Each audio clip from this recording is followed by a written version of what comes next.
A little while back, I studied the mile's history for months and would go on to complete in what would be my first ever proper running documentary. And to this day, it's my favorite project I've ever worked on. A lot of the records within this event are so iconic in their own way, but the one that obviously stands out among the rest is Sir Roger Bannister's first ever sub 4-minute mile.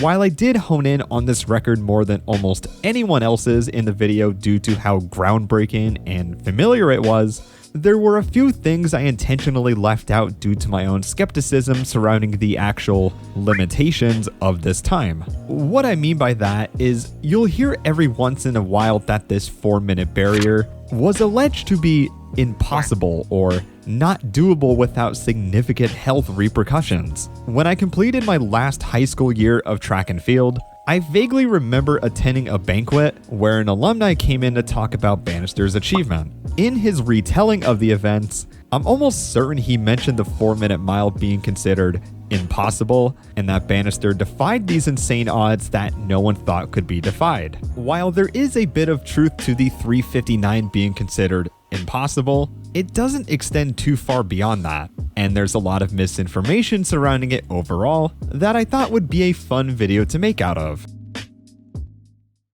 Even to this day, articles or videos will pop up every once in a while where authors will cite that the sub 4-minute mile was scientifically or physically impossible to beat. Furthermore, these articles often resort to mantras similar to mind over matter, where the 4-minute barrier's missing link was simply the mental will to do it. This makes for a very inspiring story, but we'll see soon that this superficial fable doesn't really have a lot of backing to it. The theory of it being considered impossible, though, can be reasonably traced back to a specific article, but we have to go back almost a century to find it. Perhaps the most mainstream form of this claim back then was perpetuated by a man named Brutus Hamilton, a coaching legend back in the 1920s and 30s. The original publishing doesn't seem to exist, but an excerpt from his The Ultimate of Human Effort would be parroted by newspapers all around the US when he claimed he had the answers to what he believed were the perfect records of track and field. With the mile in particular, he claimed that the time 401.66 was the physical limit in the mile. Hamilton's popularity as a successful coach in the US had the nation's running fans all convinced that a sub 4-minute mile was simply impossible now, and is very likely the first genuine catalyst that perpetuated this thought for years to come. However, this article strictly concerns physiological limitations and nothing more. So where did claims like this come from? He knew enough about medicine and physiology to know that it wasn't a physical barrier, but it was a psychological barrier, he said. The doctors told him, "Your heart will explode. Please don't do it." That's what Roger Bannister heard when he decided to try to break the world record for running 1 mile. No one even tried to run a mile in under 4 minutes because they accepted that it was impossible. He broke the 4-minute barrier so many times in his mind that he produced vivid references that became a command to his nervous system to produce the result. But within 1 year of Roger breaking the barrier, 37 other runners did the same thing. And the year after that, 300 other runners also broke it. Honestly, I have no idea. The mentality one makes a little sense because it is something that every good runner needs, but it's often blown way out of proportion to fit the said mantras these channels constantly try to embody. As for the heart exploding part, I couldn't tell you at all how people drew that conclusion at any point in time, nor do I have an idea where the origins of that theory came from. After looking through British newspaper archives, random Google searches, and even an autobiography I bought from Bannister himself, well, I didn't actually buy it from Bannister, you get what I mean. I haven't seen any legitimate citations to this claim from any source that mentions it. It's such a bizarre one too, especially since they note that Bannister's heart would combust. I mean, that's a risk you wouldn't even see in a sport as hardcore as powerlifting. I'm just gonna roll this one out as some weird Mandela effect unless I find something down the line, because I truly cannot find a credible source to this claim.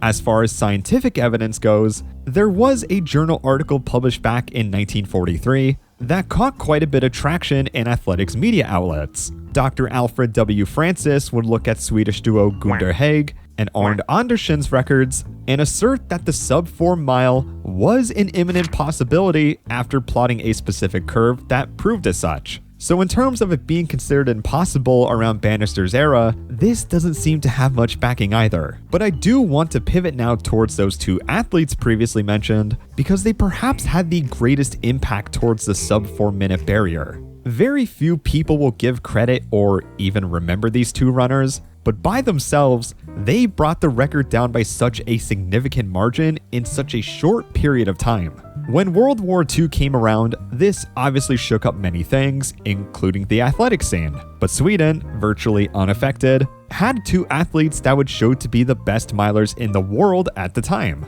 Gunnar Hägg and Arne Andersson took the running world by storm when they each both broke the record 3 times in a 3-year span. They both ran 406.2 in 1942. Hägg then took it back running 404.6 that same year. Andersson ran 402.6 in 1943 for a massive time drop, only to beat it again by a full second in 1944.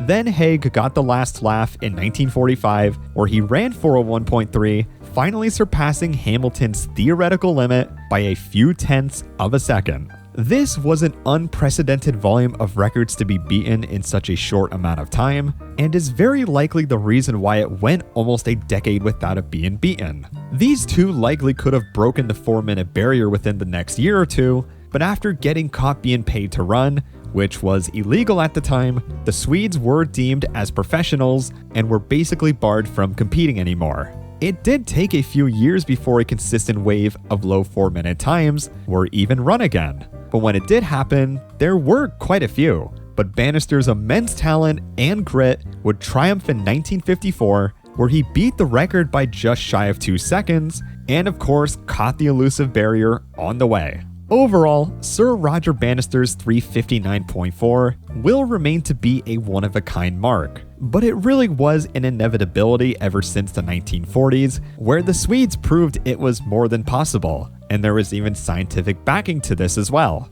The notion of this accolade being impossible in some capacity is a traceable theory that dates back to the 1930s, but by the time Bannister had arrived onto the scene in the 50s, this notion of impossibility appears almost non-existent in British newspapers leading up to his mark. The fables of medical risk and supreme mental will are realistically hyperbolized or outright wrong claims that tell a less than genuine story. But Bannister's original tale is still a phenomenal one, and I highly suggest researching into it.